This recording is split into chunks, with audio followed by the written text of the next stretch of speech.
Hello everyone, my name is Fazal. You are watching MFA Civil Engineering. Basically, in this session, we are going to learn full detailed informations about IPS flooring.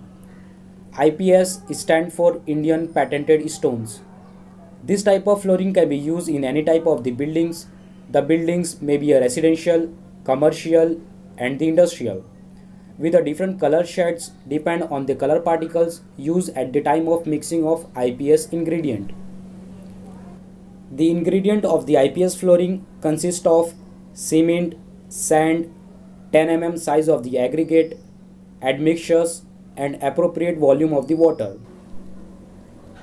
The mixing proportion of the cement, sand, and 10 mm size of the aggregate varies from 1 is to 1.5 is to 3 to 1 is to 2 is to 4, which is applied over the flooring surface at the layer thickness varies from 50 mm to 150 mm, which is depend on the type of the buildings.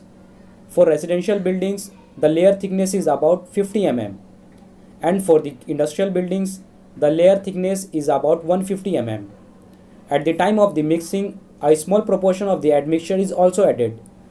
The proportion of the admixtures may be 0.2 to 0.3% by weight of the cement. When IPS flooring is used for the roof, then waterproofing chemicals are used as the admixtures. And when you have to obtain a different shades of the colors, then color particles are used as the admixtures instead of the waterproofing chemicals. IPS flooring is basically used on a roof for the waterproofing purpose. Now let's see the step-by-step procedure for the IPS flooring. Initially, remove all the dust particles adhere on the surface of the floor by brushing and then watering, and then allow surface to dry properly.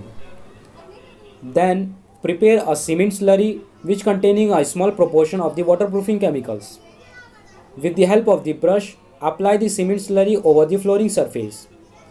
When there is a wall at the boundary of the flooring, then apply the cement slurry at the height of 250 mm at the bottom height of the wall. And then allow cement slurry to dry properly. Then dummy level dots are made on the floor surface after fixing a proper slope for the drainage of the water. Then concrete mix proportion of 1 is to 1.5 is to 3 or 1 is to 2 is to 4 is placed on the floor and is spread properly with the help of the straight edge or the trowel by considering the height of the dummy level dot. When the flooring or spreading of the concrete is properly done, at the last a pinch of the cement is spread over the surface of the floor, and then it is finished with the help of the straight trowel to give a smooth finished surface.